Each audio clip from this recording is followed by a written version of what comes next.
I am very, very proud to announce that this is the 100th episode of The Breakdown, and I am so proud and excited for all of you who have chipped in on our action steps, who've supported this podcast, who've subscribed, who left your great reviews. We now have over 11,000 five-star reviews. And on this very, very special 100th episode, I'm dedicating all of it to the impeachment of Donald Trump. I'm not only co-signing his impeachment, I'll double down and explain why I think it's necessary. I'll explain how I think it's possible. And I'm going to say what I think the blowback is going to be, because we're already starting to see it as Donald Trump begins to tweet about a civil war that might follow. Let me unpack and explain it. This is Sean King, and you are listening to The Breakdown. The Breakdown. The Breakdown.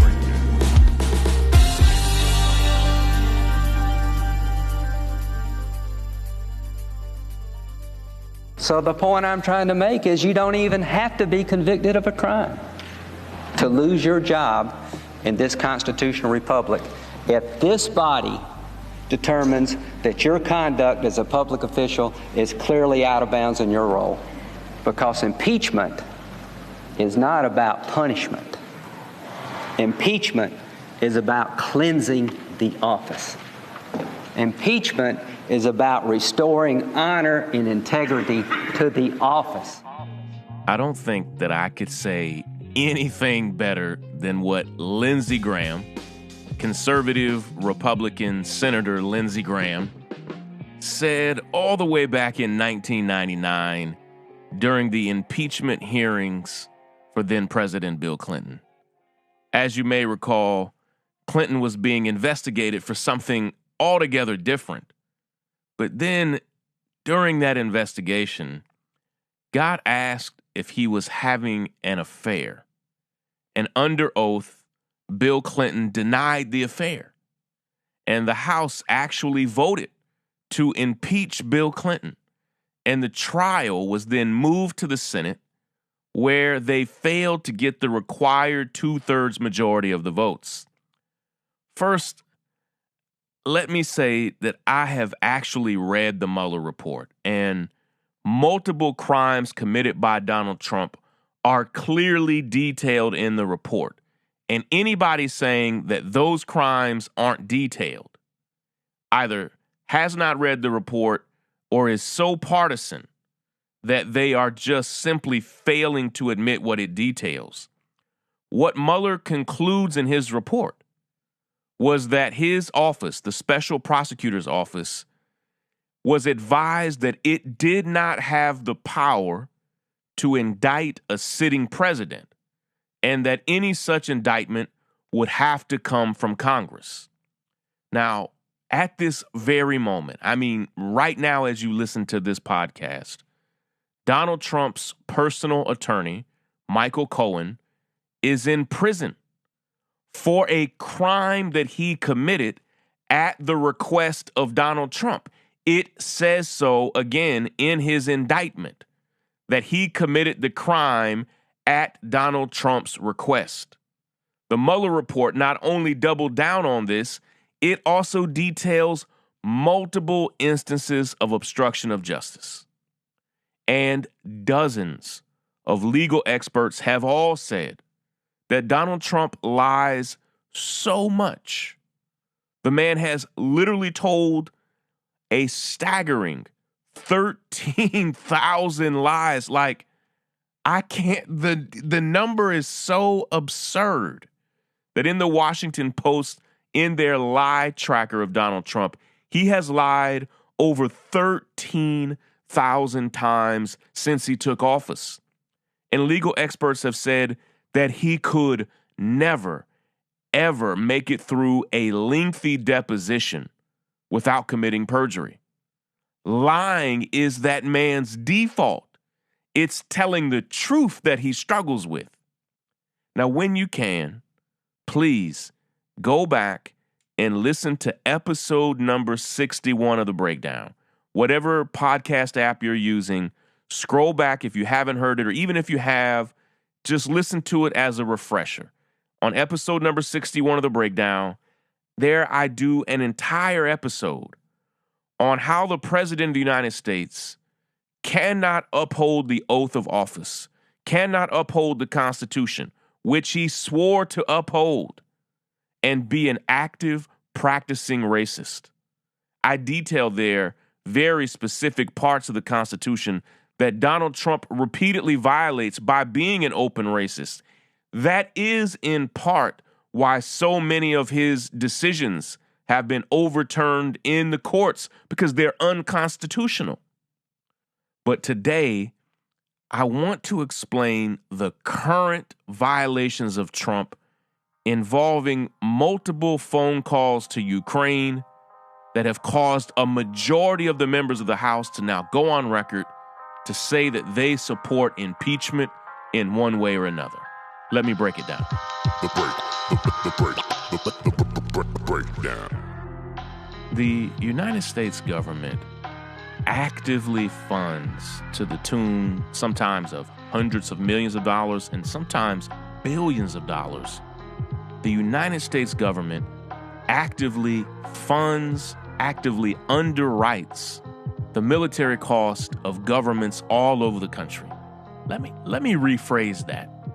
I am a taxpayer, you are a taxpayer, and the government takes still so much of the money that my wife and I work hard for and earn, and they are using the money that we earn to fund government and military actions all over the world. And please, color me naive. I openly admit that most of what I focus on today, I have some domestic experience and some international experience, but most of what I focus on are domestic policies here in the United States. And I did not fully understand. It just was not on my radar. I openly confess that the United States government has been sending hundreds of millions of dollars a year to Ukraine. And in all of that the Ukrainian government absolutely relies on it, needs it, has to have it. And it's not just something that the president of the United States, not just President Obama or just President Trump, it's not just something that the president says, hey, I'm sending Ukraine money. That money is a part of the government's budget that has been voted on and approved by Congress. And this past summer, Donald Trump did something very peculiar. He instructed multiple members of his administration to hold off on giving the money that Congress already approved. He instructed multiple members of his cabinet to make sure that that money was not dispersed to the Ukrainian government. Now, right away, that is a major red flag. Now, Trump is saying that he wanted that money held off. Okay, this is going to be hilarious. Donald Trump says that he wanted the money that was being dispersed to Ukraine, and just a quick FYI, it used to be called the Ukraine, but that was done away with over a decade ago. Some people are still saying the Ukraine or the Ukraine. It's just Ukraine. That Trump said, no, hold off on that money because I just want to make sure the government's not corrupt. Okay? We're talking about perhaps one of the most corrupt individuals. I'm talking about before this man was ever elected president, but without a doubt, one of the most corrupt presidents who buddies and pals around with dictators all over the world, is saying, hold on now, my integrity beckons, and I would like for us to hold on this until we can confirm the integrity of leadership and the integrity of the people and the government there in Ukraine. Okay, that's not what happened.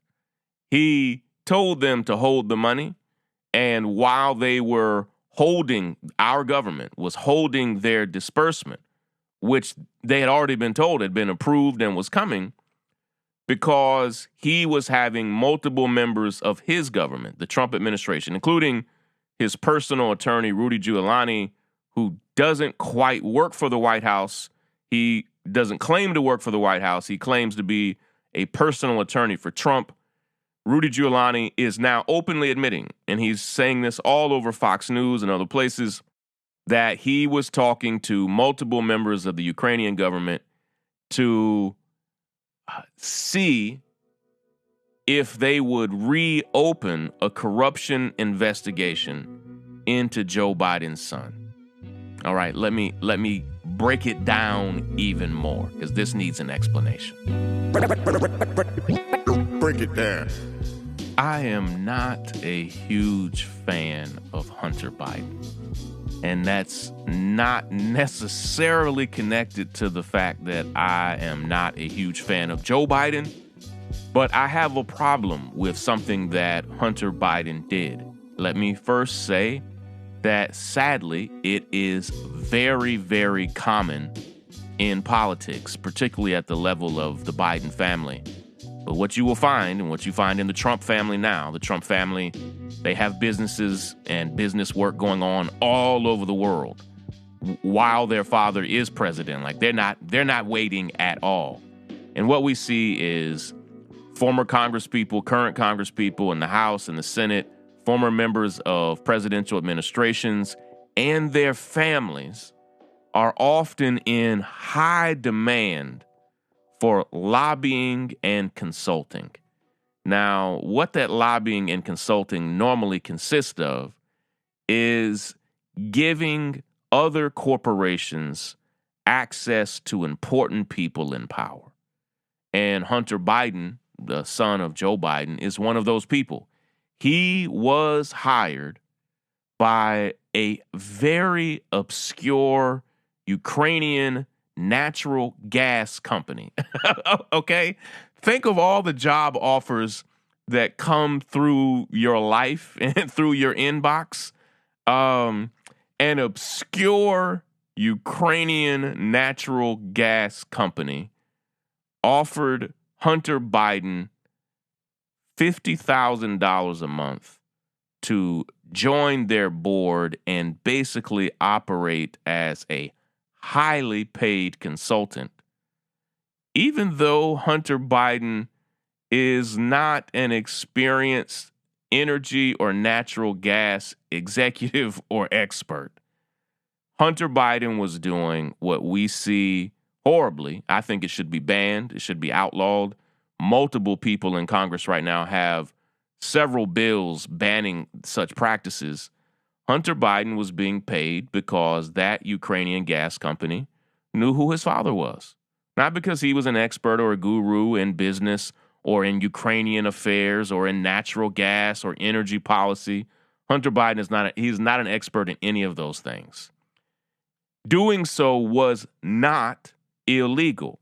It was slimy, it was underhanded, and it is, sadly, horribly, very typical of how things often go in and around Washington, D.C.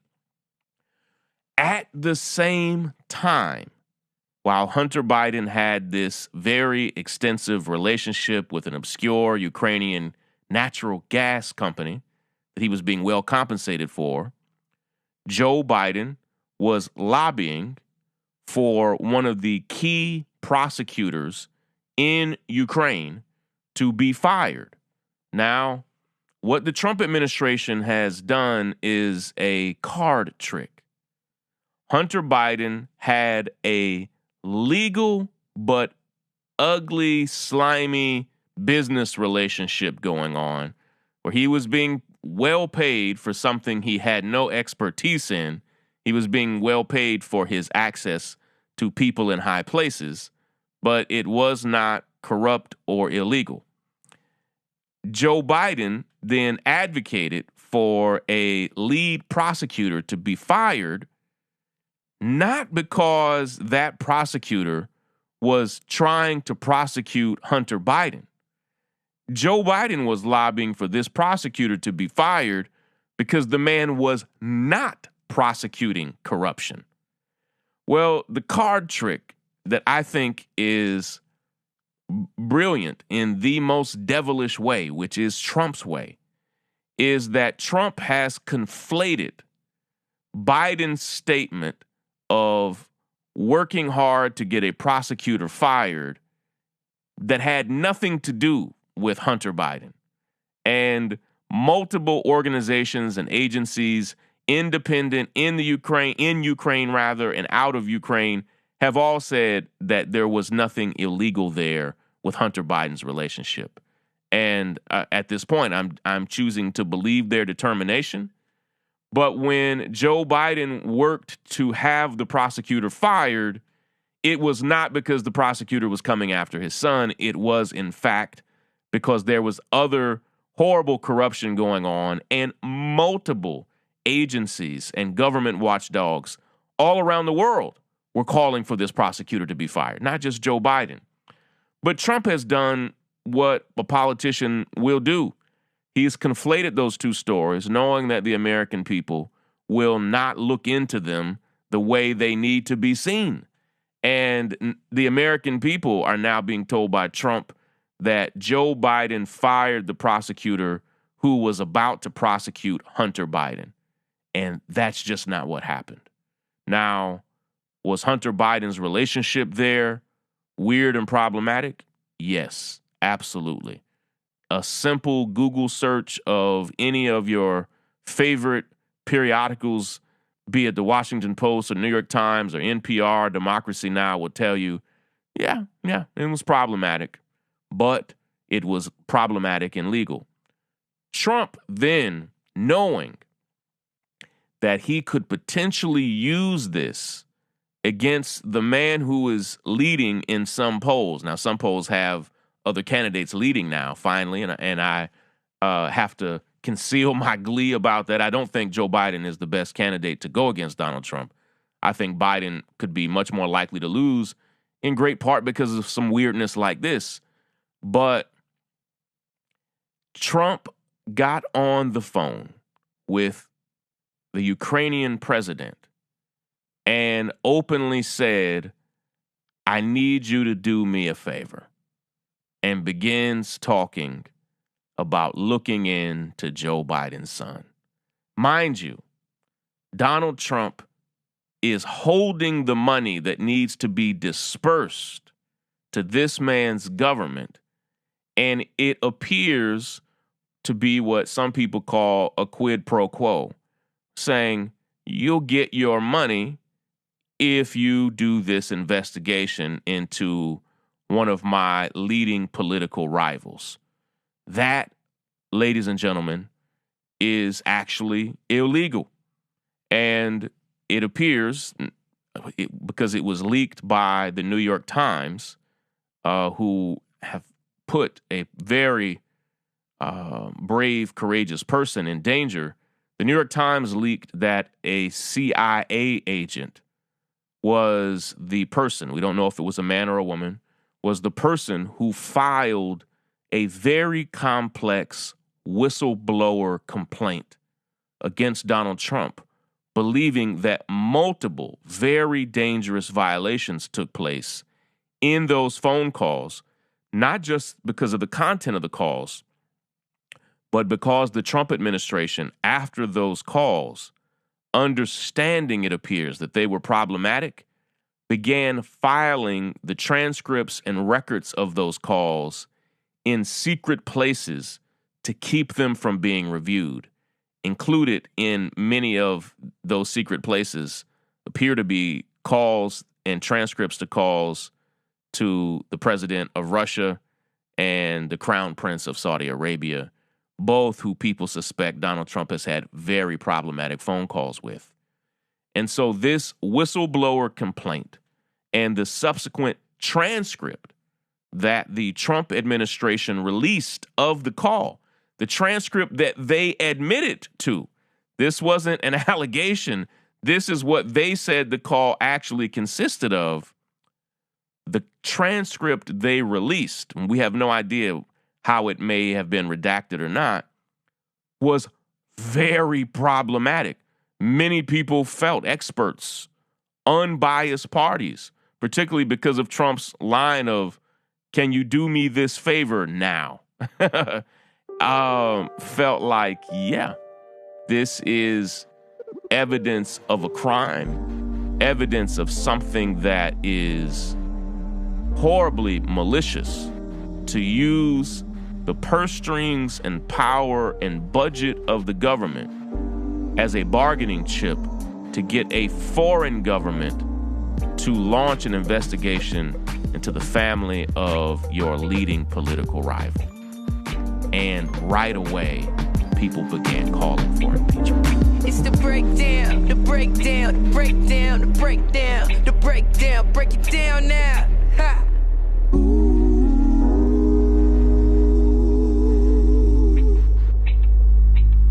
For the first time since Bill Clinton was president, which is not that long ago in the history of a country, I might add, it is problematic that in our country, we now, in just a span of less than 20 years, are on the brink of having another impeachment process of an American president. You may have seen me say this on Twitter or Instagram, but our democracy, the democracy, I wish you could see me putting air quotes around democracy. Our democracy is very fragile. At the point in which within 20 years, a government is on the brink of an impeachment process of its second president, after the previous 200 years it happened once, and now in 20 years we're on the second one, we're in a problematic place, particularly as it pertains to character and integrity and the like.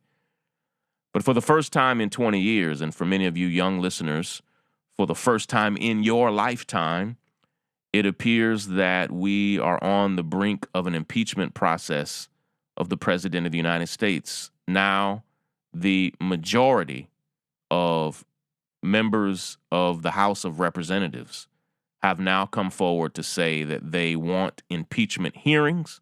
That does not necessarily mean that they're going to vote for impeachment, but many of us believe that the hearings will only further the cause and the calls for impeachment.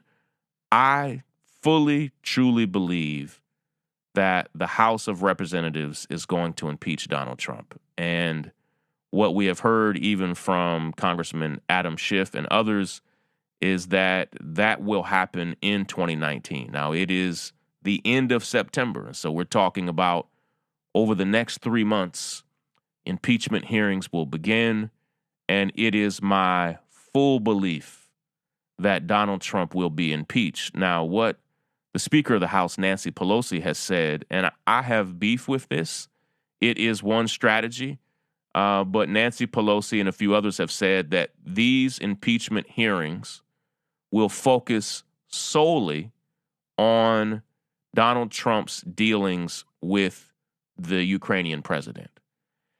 One argument for that is the idea that this is not a witch hunt, which are words that other people will use. This is not just let's throw everything at the wall and see what sticks.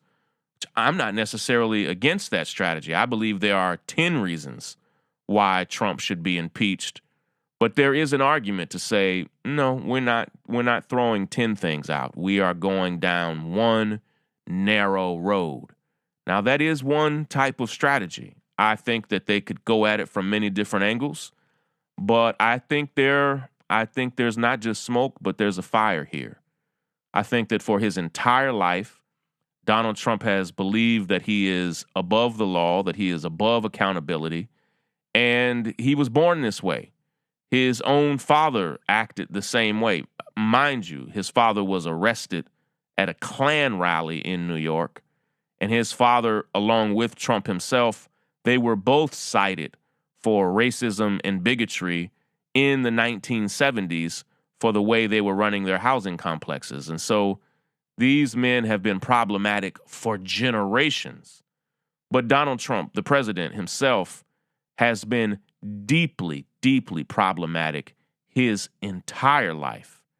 And all of a sudden, when put in the White House, he is having to obey certain rules and policies and systems of oversight that he's never had to have. And if you've ever read any lengthy articles about Trump's actual business, I'm not talking about the White House, but people who've gone to his offices in the Trump Tower, they say it's so mom and pop. Like it's a few people running a small family office with old, dingy carpet. Do you understand what I'm saying? It's a family business with his children, his personal attorney is in prison, and it's just on a random floor above Central Park. I mean, his business has been fraud for most of his life. You may recall right before he took office, he was ordered to pay $25 million in fraudulent fees and charges for Trump University, Trump Stakes, all manner of frauds and businesses that have closed down and required him to either file for bankruptcy or pay enormous fees to people in return. So now that he is in the Oval Office, he's having to be held accountable in a way that he's not used to. And I actually believe with my whole heart that it is necessary for the House to move forward with impeachment. I support it. I endorse it. I believe they should move forward quickly but smartly. But I do see two problems in response to it. And I want to break those down and give you our action step for today. Action, steps, take action, steps. Donald Trump is now alluding to something very dangerous. Now, he has done something like this a few times, but late last night, he began alluding to a violent civil war if he is impeached. Just think about what we're talking about here. When I tell you that our country is a fragile democracy, Donald Trump is literally talking about a civil war. Let me remind you, and I am a historian of the Civil War.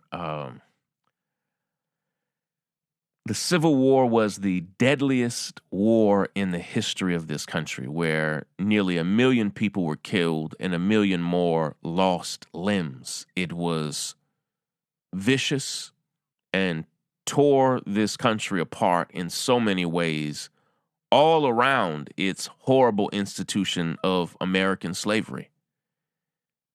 And the President of the United States, not a reality TV star, the President of the United States is now publicly warning that a civil war might be possible.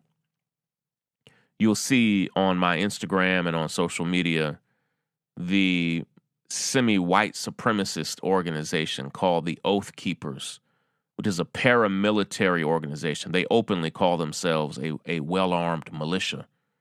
The Oath Keepers, on their official accounts, are openly tweeting that they now anticipate a civil war. I'm not an alarmist, but if you just heard me, I said the President of the United States is now openly saying a civil war might happen if he's impeached.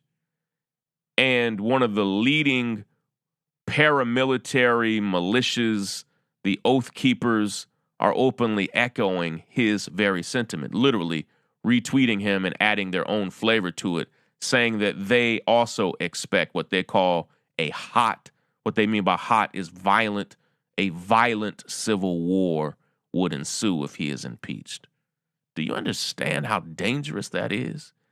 That's what we're dealing with? I think there is one key action that we can take together, and there is something that I am concerned about is going to happen in response. I believe that the House will impeach Donald Trump, but as it stands today, just as it was with Bill Clinton in 1998 and 1999, that there are not enough votes in the Senate to make it happen. So I am a part of a team that has formed something called 67senators.com.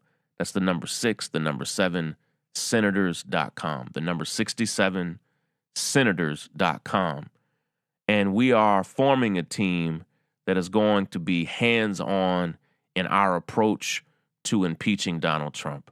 We believe that one by one, we need to begin the process of getting every senator to go on the record of where they stand for impeachment now. And we're going to include in that process every statement they've made. And we're going to give you every phone number, every email address, so we can act together to make sure that every member of the Senate is clear. And we're going to track it day by day, hour by hour. You can go now to sign up to be a part of that team at 67senators.com. The House is probably going to vote to impeach Donald Trump. That's still a few months away. But when it goes to the Senate, what's going to happen? And we need now every senator to go on record with a firm, clear statement of where they stand. If you sign up with our team now at 67senators.com, we're going to do that work together to get all of them, Republican and Democrat and independent alike, to go on record for where they stand. Now, here's what I'm concerned about. I believe that even if Donald Trump is impeached by the House and the Senate, I don't believe he'll leave the office.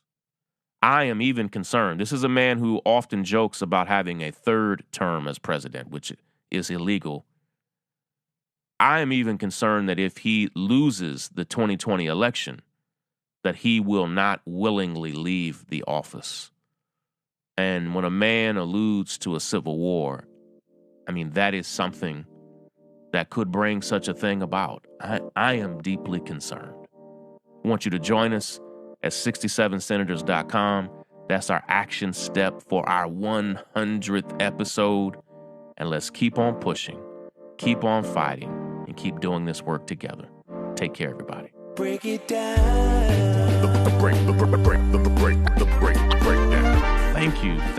Thank you for making it all the way through the 100th episode of The Breakdown. And if you haven't already subscribed to this podcast, we'll be right back here every single weekday, breaking down important news stories and issues. And we'd love, and I mean love in capital letters, bold print, we'd love for you to subscribe on your favorite podcast app like Apple Podcasts or Spotify. And please share this podcast with your friends and family, because our next big goal is to get to 100,000 subscribers, and we're not going to get there without you. Of course, thank you to all the founding members of the North Star. We love and appreciate you so very much. We wouldn't have one episode of this podcast if not for you. Thank you for your generosity. And if you love this podcast and you want to support our work, or you want to see the show notes and transcripts of each episode, we'd love it if you'd consider becoming a founding member of our community. And you can do that right now at thenorthstar.com. There we not only have all of our podcasts, but hundreds of original articles, over 1,000 original articles and stories and commentaries from the leading scholars and thinkers and journalists in the world. Lastly, I want to give a special shout out to our associate producer, a 100th episode type of shout out to our associate producer, Lysandra, and our podcasting director and senior producer, Willis, for their hard work on this and every single episode. And thank you to the entire team at the North Star and all of our Breakdown crew. Thank you to all of you, the listeners, the supporters, all of you who take our action steps, who make the phone calls, send the emails, and put our work to action. We're not just here to change the news. We're here to change the world. Take care, everybody.